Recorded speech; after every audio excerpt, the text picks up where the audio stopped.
You know, in the industry of beauty, there's so many facets, and one of them happens to be color. And today I have a professional in the industry that just happens to be her specialty. Now, this is Stephanie Anderson, and this is Main Health on the Road. This is a sneak peek into backstage of the IBS, the International Beauty Show in Las Vegas, Nevada. And today I'd like to interview and introduce to you Miss Keya. Hi, how are you? And she's going to be able to tell you about her brand, her company, and everything. Keya, just kind of give a quick introduction into what you do and the name of your business. Absolutely. So first of all, Stephanie, thank you for having me. Thank you for agreeing to be here. It's awesome to talk to like-minded individuals such as yourself. So I appreciate the opportunity to share more about myself with your audience. My name is Keya Artistically Neal.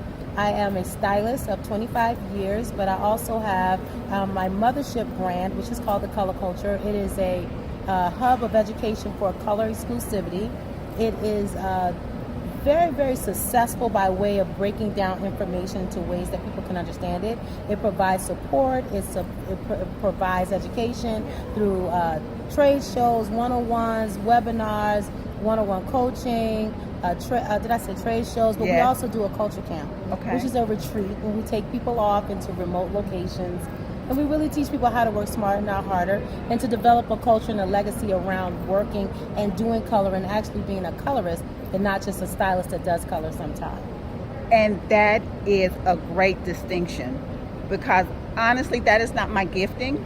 And I'm glad that there are people as yourself that really specialize, because it is more to being a specialist in a certain area than just be a jack of all trades and a master of none. And there's nothing wrong with that. Yeah. There's nothing wrong with being versed in everything. Yes. It's just when you are looking to be a specialist in something, you have to study and you have to really become the authority on that thing. And you can't just keep tackling. What I notice is that people will say, well, I'm a specialist in everything just because they like it, but they're not really as versed as they need to be. So sometimes isolating a certain sector of the industry is important. And I think color is one of the most lucrative services, but it's the most untapped in certain markets. A lot of stylists don't really take advantage of that because we don't have the education that's built in for us to be able to learn how to do not only textured hair, but every texture of hair across the board. Okay, now I heard a key word, I don't know, a little inflection, but I know personally it seems to me, you can agree or you can clarify, but it seems to be lacking in our community, meaning the textured hair community. It seems like color is a little bit more embraced, a little bit more practiced to me when it comes to other ethnicities. So, you know, I don't see a lot of, maybe a little bit more color because they're playing with the pastels and the vibrance, but when it comes to knowing how to do color corrections and knowing how to do certain things, that I see a little disparity in between cultures. Do you find that to be so, or no? No, absolutely. I agree wholeheartedly, and I think that was the reason why color culture actually became a thing, because when I started working in a very diverse salon about 7 years ago almost, I discovered that there was just so much that we didn't know. There was so much, area of grayness that we didn't get. And I understood as my time went on in the salon how we got there. Why was color such a untapped service for the African American community? And so I started to develop a curriculum around all of my aha moments and all of the areas that I could fill in that applied to us. And this wasn't something that we just chose. Now, let's just go ahead and say a lot of the education that not only we received, but even the education that was given to the Caucasian community, or let's just say the straight hair community, was still very limited when it came to texture. So if you give me instructions on how to work with this, but not information on how to work with this tool or this texture or this fabric, then of course what I use for one won't work for the other. And because none of us had the verse, none of us had the information, it rendered all of us. It's just that Caucasians just, straight hair people do straight hair people. Yes. Caucasians do Caucasian. Yes. Black people do black people, typically. Yes, typically. So it's not that my curriculum is just for African Americans. We just benefited the most from it because we needed it. Yes. We've never had information or education geared toward including texture from the beginning. And there was a time where we didn't do a lot of color, just simply because we couldn't really house color and chemical in the same hair. True. Now that the natural movement has come about, everyone is really anxious, including your clients and the stylists, to be able to now offer more color services and to really up the ante in that area and be more expansive. So now there's much more education geared towards that. However, the disparity continues because that education is still very limited with certain product companies, manufacturers.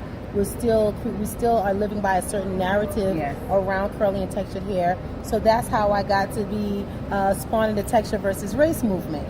I want you to talk about your new movement. You kind of shared a little bit with me, but I want you to share the audience because I think it's exciting to know that you are identifying and you got a niche there. You are filling a very big gap in need. So kind of share that with the audience, would you please? So texture versus race is a movement. It's a curriculum, but it's a movement, if you will, centered around bringing light to dark places. It's blurring the lines that divide us in the industry. It's calling out the diversity, the lack of diversity and inclusion in the industry by way of the schools and the education, to the manufacturers, to the products, the in-salon education, to just even the manufacturers who they put on stage. Like, who are you using to interpret this information to the people you're trying to draw? And I see a lot where, curly hair has gone from being trending to being a lifestyle, but while it's trending, everyone's kind of done,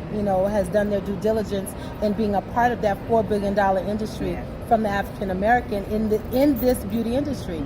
And so we see a lot of hands in the cookie jar, but we haven't seen a whole lot of progression when it comes to the inclusiveness and diversity from, even the narrative we speak with marketing.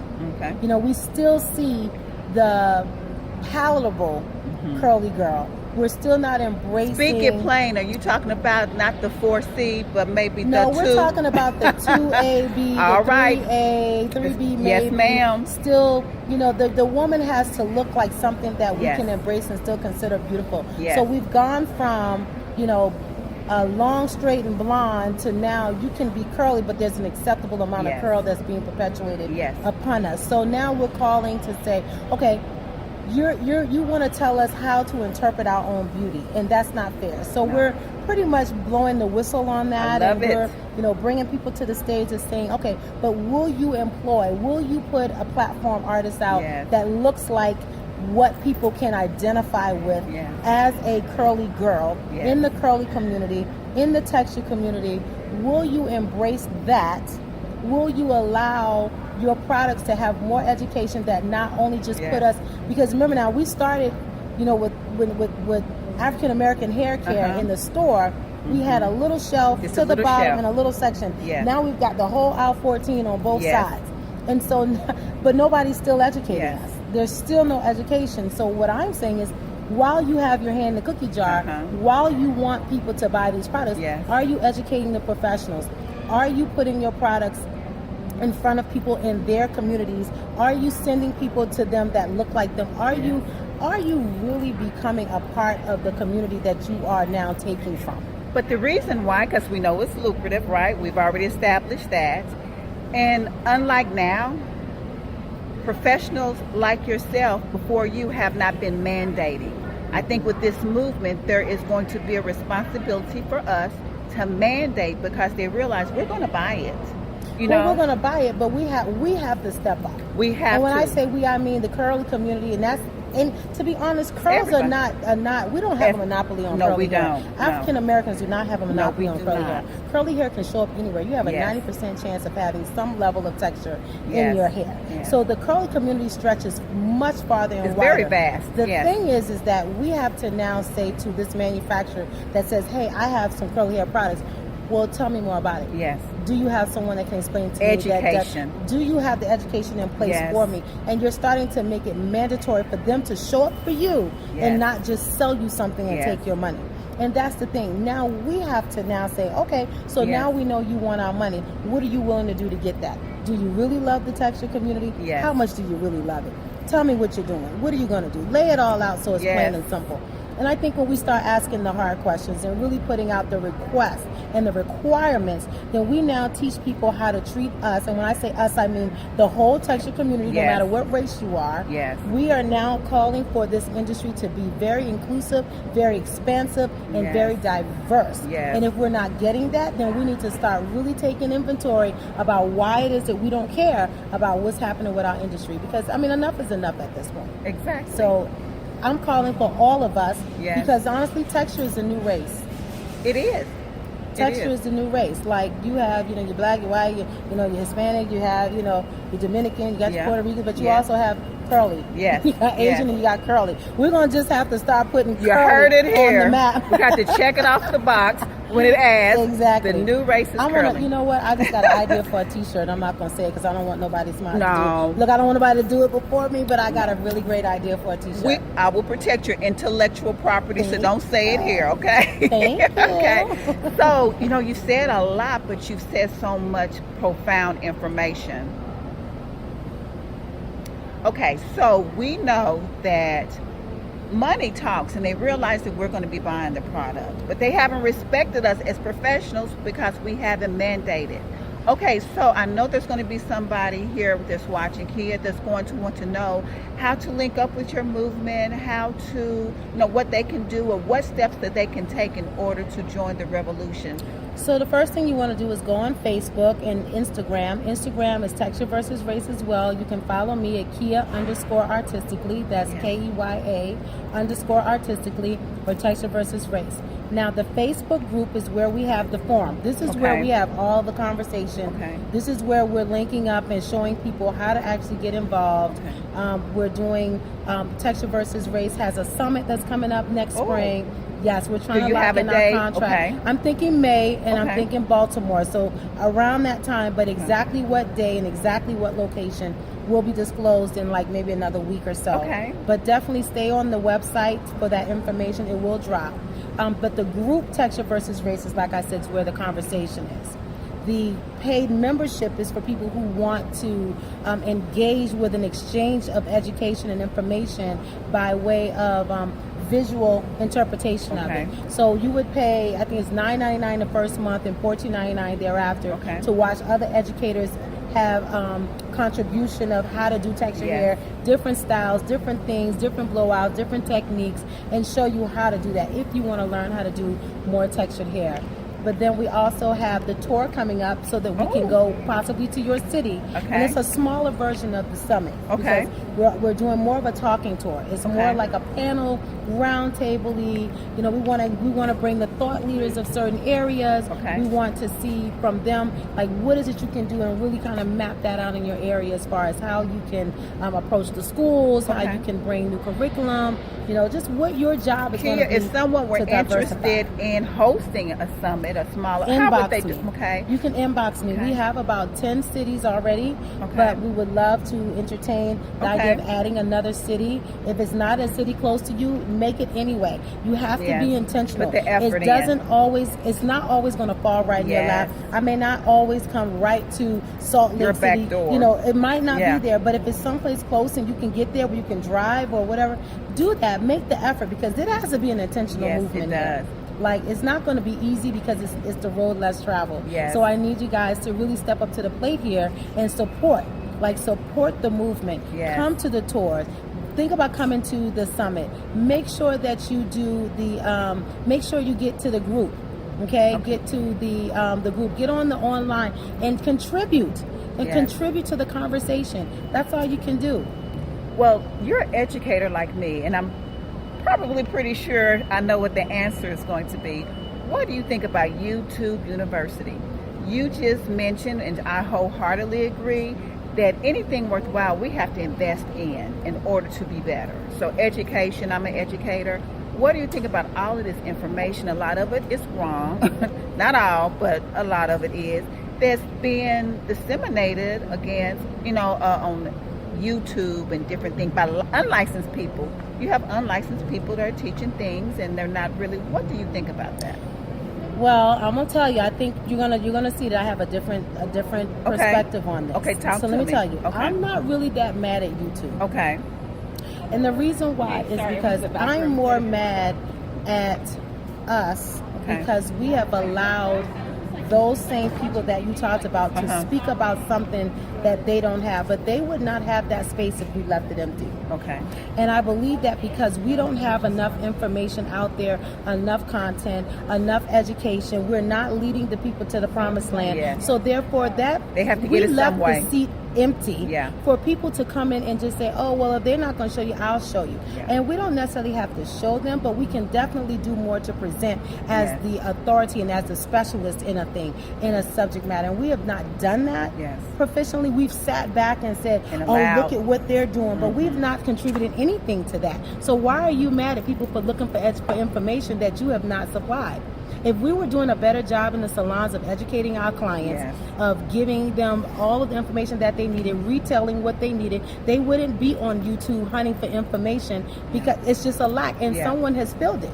So now what do we need to do? We need to have conversations on YouTube, not showing the tricks of the trade, but allowing them to see that they don't know what they're doing. And it is to their best interest to come back to the salon. But we have some work to do there. We've just simply left the void, and it's up to us to kind of fill it. So I'm not mad at YouTube. It has done us a disservice, but again, I think we've helped perpetuate that where we are with that.